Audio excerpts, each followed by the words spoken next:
Hey everyone, it's Mr. B here with Miss Piglet, and we are getting ready to start our first chapter of our new book, By the Great Horn Spoon by Sid Fleischman. You'll notice my copy has a different cover than yours. I was able to get 26 of the new one with the matching covers, and you guys got those. So I have the old one. Okay, this is a great book. We've read a little bit from Sid Fleischman already this year. At the beginning of the year, we had the McBroom stories. And as you remember, they were tall tales. They were exaggerated. They were funny. They were kind of silly. And this is the same. But it's a book about a really serious thing. Um, when gold was discovered in California, that is really when the population of people from the United States going to California really increased. It's also a time when the population of people from the United States going to Nevada increased. In fact, the first, what they call European settlement in Nevada was settled by people who were traveling to California for the gold rush, stopped right here in Lyon County in Dayton, and did some panning for gold and found gold. And people kind of stayed there since. So that was one of the ways that people traveled to California. They'd go all the way across the country. And they did that with horses or wagon trains being pulled by oxen, or they might be walking with a mule or walking on their own, or they could take a ship. And if they took a ship, they had a couple of options. Uh, One would be they could go down to Central America, where the land is more narrow, and they could get off their ship and they could travel across and hope that they'd be able to catch another ship on the Pacific coast and travel north to California. Or they could stay on that one ship and go all the way around South America, all the way down and then all the way back up and all the way up that Pacific coast to California. So neither of these was a very short trip, to say the least. We sometimes think that we're going on a long trip if we have to spend 2 days in the car, and maybe stay at a motel or stay at a friend's house overnight on the way. For me, going up to visit my dad last summer, that was a long trip. I spent one night in a motel, one night visiting my sister, and then boom, I got to his house on the third day. And driving back, I spent one night with my sister, and then I drove a really long time on the 4th of July so I could get home back to Nevada. Um, but we think of that as a long trip. But the trip to California, or the trip to the West, the trip to Nevada, was a trip that would take weeks, if not months. And once you were there, it was a long trip to go back. So a lot of people, when they came out west, they decided, you know what? I'm not near my mom and dad. People here don't know me. I'm going to become the person I want to be. And with some hard work and some luck, they were able to do that. And so people in the West are different than people back east in the United States.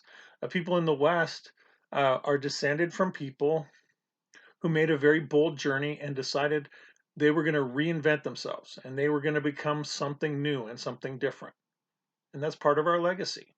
Um, we are people who chose to be here or people who chose to move here. Of course, as we've learned in our history classes, there are people who were here before those European people came, those people that came from the United States, those First Nations people, those American Indians. Okay. And they might have kind of a different take on all of that. But if we go back far enough, they came, their ancestors came across a land bridge, which is now underwater, coming from Asia to North America, and then they traveled south until they got here, and then their ancestors decided to stay here. So everybody here in Nevada is someone who chose, or whose ancestors chose to come to Nevada from somewhere else. I chose to come here a couple years ago. Some of you, it might have been your parents or your grandparents, or your great-grandparents who chose to come long before you were born. Some of you might have come during your own lifetime. But it's something that makes us special. And it's something that gives us a sense of adventure. And this book is about adventure, and it's also about fun. So we're going to hopefully be enjoying it. So we're going to get started right at the beginning here. Gold has been discovered in California, and people from all over the world want to come because people think that, oh, well, anywhere you go, you're just going to dig a little bit and there's going to be gold there, right? Just like in the silver rush, people thought, well, I'll just show up to the Comstock lode and I'll just make my fortune. But there's actually a lot of luck and a lot of hard work. And for some people, the luck wasn't good. Okay, let's see how it works out for the heroes of our story, our protagonists. Okay, so let's start with chapter 1, The Stowaways. A sailing ship with 2 great side wheels went splashing out of Boston Harbor on a voyage around the Horn to San Francisco. Below decks, in the creaking darkness of her cargo hold, there sat 18 barrels of potatoes. Inside 2 barrels, side by side, there squatted 2 stowaways. It was not once upon a time. It was precisely the 27th day of January in the year 1849. Gold had been discovered in California some 12 months before, and now, in a rush, the gold rush was on. The good ship Lady Wilma, overcrowded and heavy in the water with cargo, thrashed her way to the sea. Her paddle wheels churned and her smokestacks stained the frozen winter sky like ink. She was bound for the gold fields with 183 passengers, not counting the stowaways. Hundreds of gold seekers had been left at the dock, clamoring for passage. The California fever was sweeping through the cities and towns and villages like a heady wind. Men were buying picks and shovels and trying to get from the East Coast to the West as soon as possible and all at once. On the second day at sea, just after dawn, the lid rose silently off a potato barrel. Cautiously, a man raised his eyes above the rim of the barrel to look about. Slowly, he unfolded his long arms and legs. Then he stood, an elegant gentleman in a black broadcloth coat. He would be the first to admit that being folded up in a barrel, with a bowler hat balanced on his knees, was not the most comfortable way to travel. Now, he brushed off the hat and placed it smartly on his head.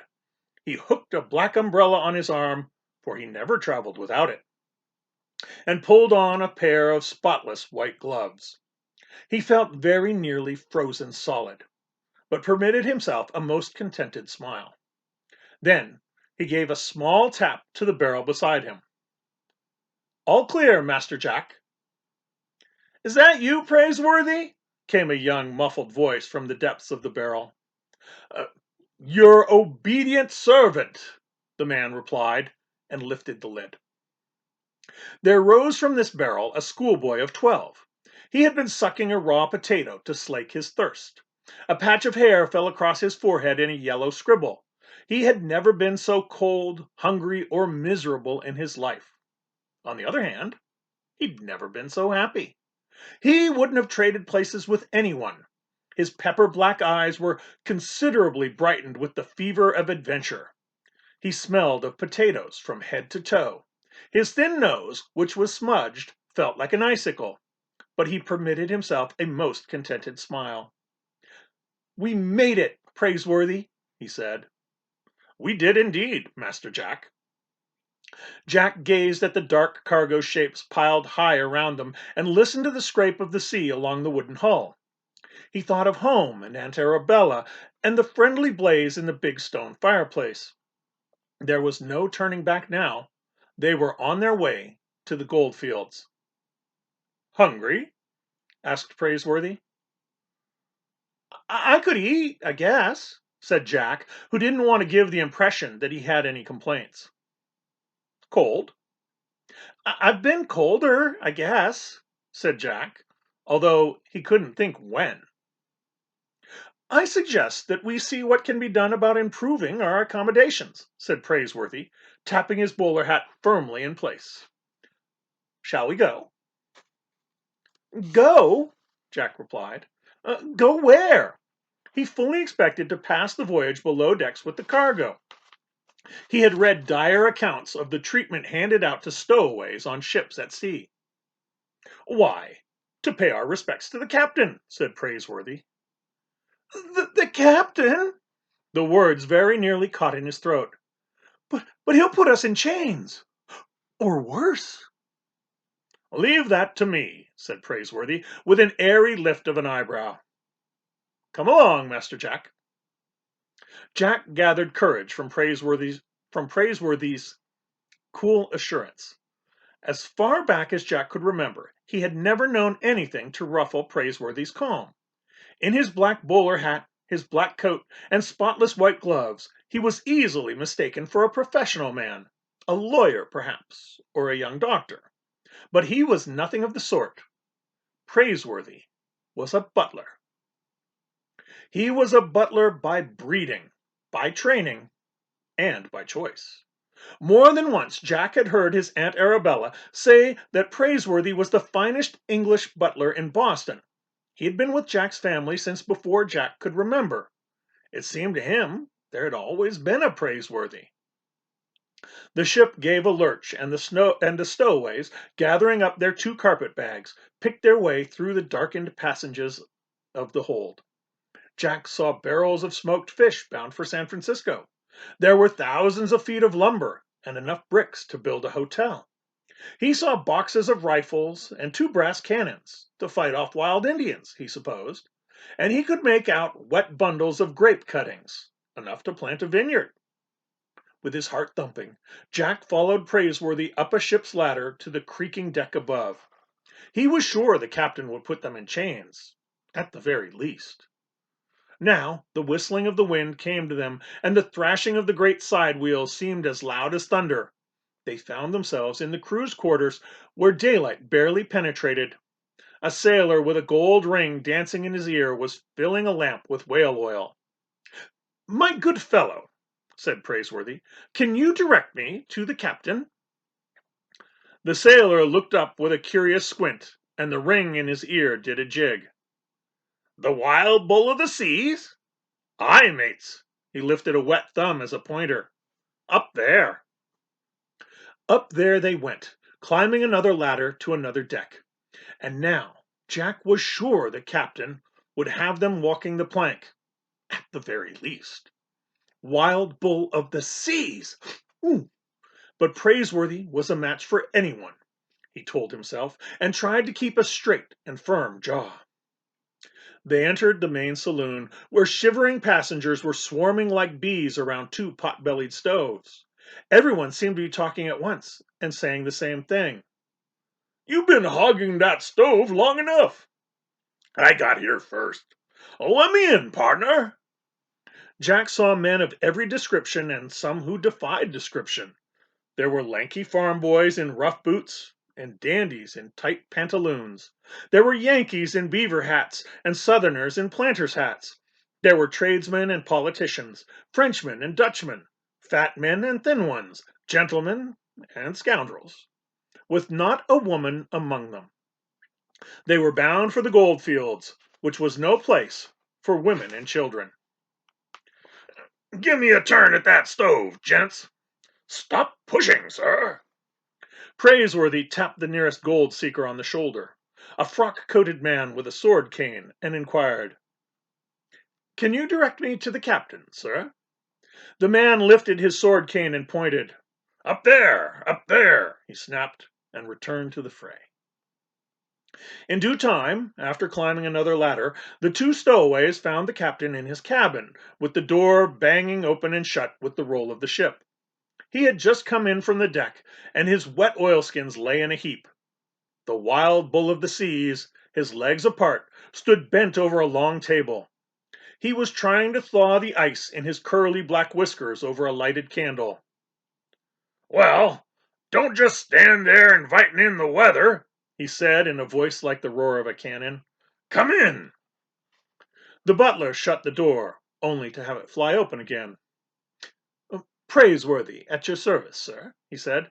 "And this young gentleman is Master Jack Flagg, of Boston, who seeks his fortune in the goldfields."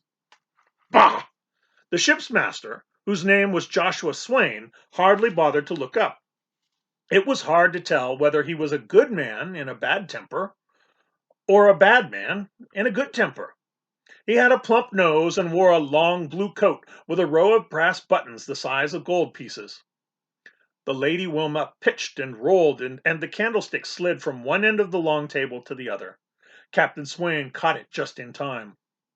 "Blasted weather," he growled. "And me racing the Sea Raven round the Horn. Me, with my hold full of bricks and twice as many passengers as I ought to carry. But I'll beat the Sea Raven, by grabs, if I have to throw the extra passengers overboard." The door banged shut, and Jack, now wide-eyed, stared at the ship's master as if he were a stout devil in brass buttons and frozen whiskers. He would give them the plank, for sure. Again the ship lurched. The candlestick flew, but this time Praiseworthy caught it in midair. "Allow me, sir," he said, and held the candle firmly under the captain's stiff whiskers. But the wild bull of the seas wouldn't stand still, and Praiseworthy was soon following him as he paced the cabin. "Do you know what the Sea Raven carries in her cargo holds?" Captain Swain bellowed. "Miner's boots and flannel shirts and mosquito netting! Mosquito netting! She's so light in the water, her keel is hardly damp." Then he stopped to thaw his beard over the flame, and the roar went out of his voice. "Ah!" he sighed, and in another moment a smile appeared in the weathered creases of his eyes. "That's better. Now then, gentlemen, what can I do for you?" Jack exchanged a quick glance with Praiseworthy, who remained perfectly at ease. "We wish to report a pair of stowaways, sir," said the butler. At that announcement the captain's smile vanished, and he exploded again. "Stowaways!" he roared. "Stowaways! By grabs! I'll skin them alive! I'll put them in chains! Where are they?" In his fury, the captain almost set his whiskers aflame. Praiseworthy pinched out the candle. "Standing right here, sir." "Here? Where? I'll skin them alive and put them in chains. Stowaways on my ship? Where are they?" "Here, sir," repeated the butler. And Jack, swallowing hard, decided to make the best, or the worst, of it. "Standing before you, sir."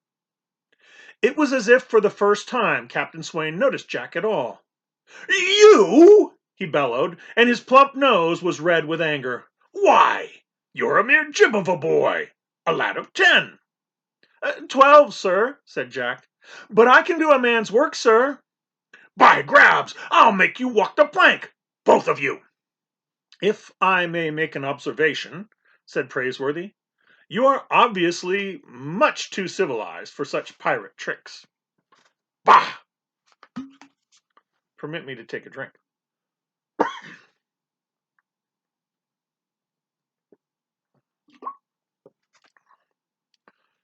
"Bah!" "Permit me to explain," Praiseworthy went on. "It was not our intention to defraud the shipping company. The moment there was posted notice of the Lady Wilma's departure for California, Master Jack and I were in line to buy a ticket. But in the push and the clamor, some clever cut-purse helped himself to our passage money, leaving us penniless. No doubt he bought a ticket for himself and is aboard this very ship, sir." "A likely story," growled the captain. "An unlikely story," Praiseworthy said, "but true. Naturally, we had no choice but to become stowaways. And, if I may add, it is imperative, sir, that Master Jack reach the goldfields and make his fortune, without delay." "Bah! This California fever is spreading like a plague. New England will be left half empty in another 6 months, by grabs. Anything with a keel is calling itself a gold ship and putting to sea." scows with rotten bottoms, fishing trawlers, whaling ships. Argonauts of old they are, chasing after the golden fleece. Every man Jack thinks he'll make his fortune. Bah! All this while, Jack Flag stood quietly listening, not only to the captain, but to the icy winds in the shrouds and ratlines. He stood straight and tried not to look afraid. He had made up his mind that he must reach the treasure streams of California one way or another. And this was certainly one way or another. He refused to give in to a lurking homesickness, but he found himself thinking of his two younger sisters, Constance and Sarah, left behind in Boston with Aunt Arabella. They had surely burst into tears and to find him gone, run away, and perhaps they had not dried their eyes yet, but there was no help for it, he told himself. Excuse me, it's that captain voice that kind of gets to the throat.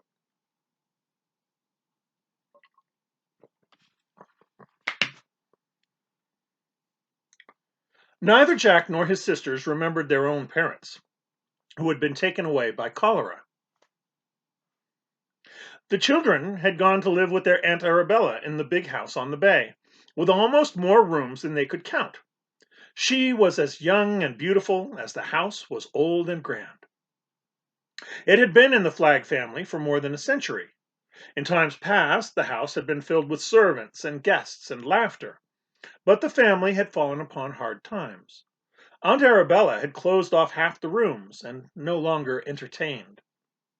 Of her staff, she kept only an upstairs maid, a downstairs maid, and praiseworthy. And then Jack had overheard Banker Stites tell Aunt Arabella that her inheritance was almost gone. In another year, he warned her, she would be virtually penniless. Even the house, with all its family memories, would have to be sold. I advise you to fire your remaining servants at once, Banker Stites had said. You can't afford them any more. But I couldn't do that, Aunt Arabella smiled. Why, they're like members of the family.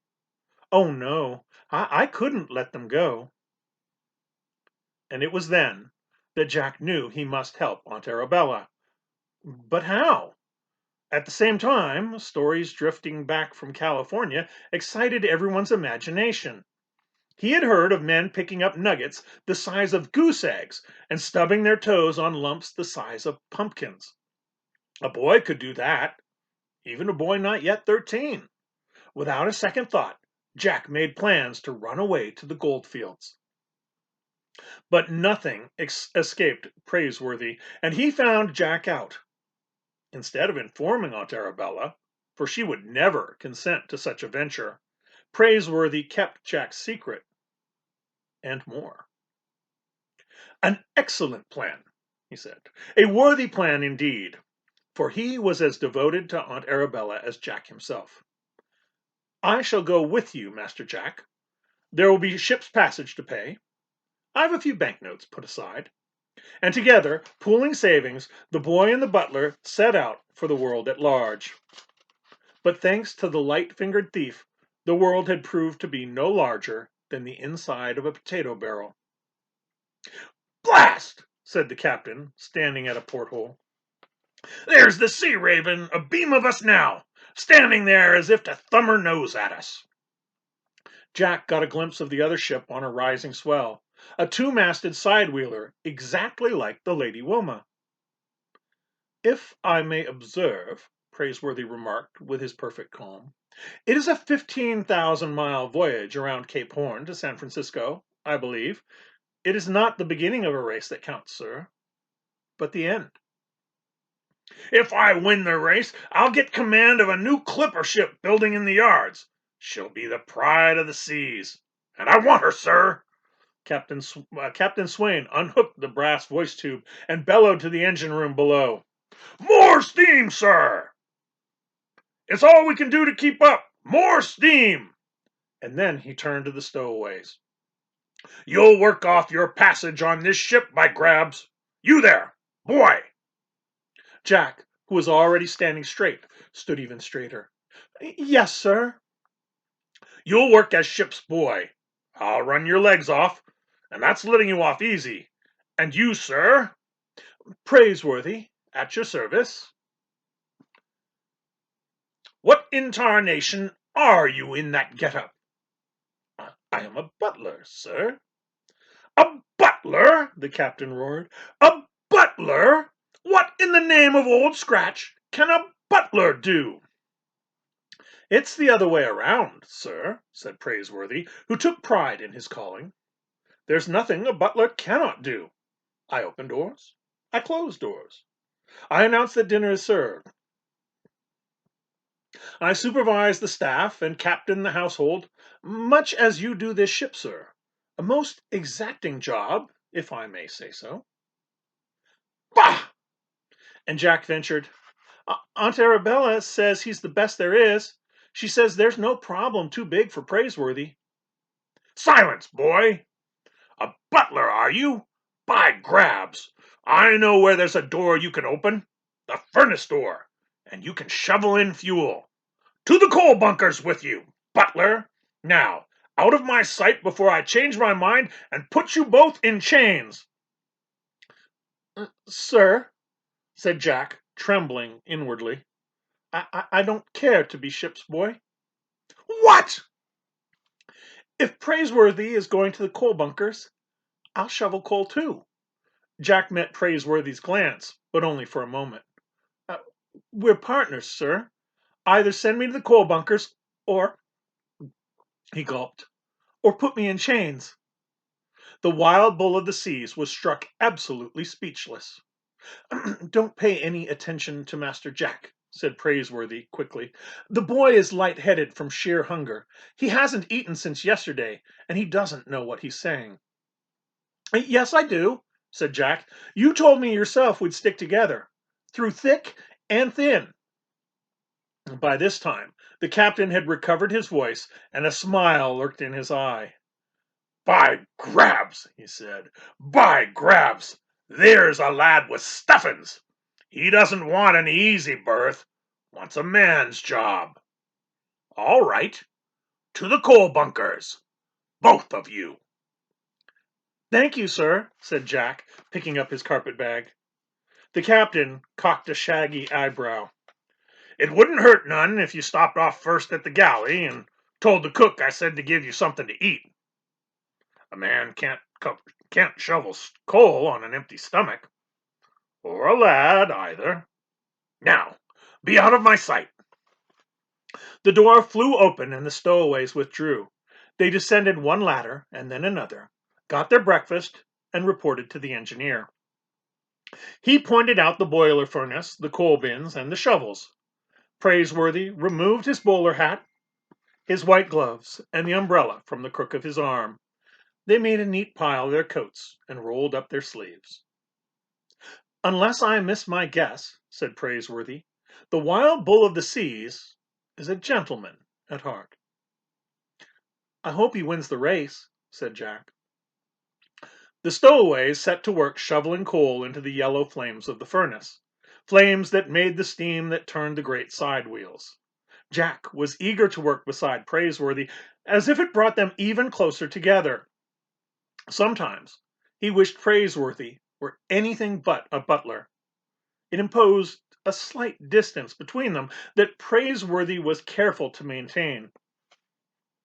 Jack would be happy to be called Jack, just Jack, and not Master Jack. But Praiseworthy wouldn't hear of it, even though they were now partners. Praiseworthy, said Jack, wiping back the hair from his forehead. He had to raise his voice above the howl of the fire and the clank of machinery. Praiseworthy, do you really believe the cut purse is aboard the Lady Wilma? I do indeed, said the butler, digging into the bunker of coal. And we shall unmask the scoundrel. But how? How? Why, I haven't the faintest idea, Master Jack. But between us, we'll think of something. By grabs!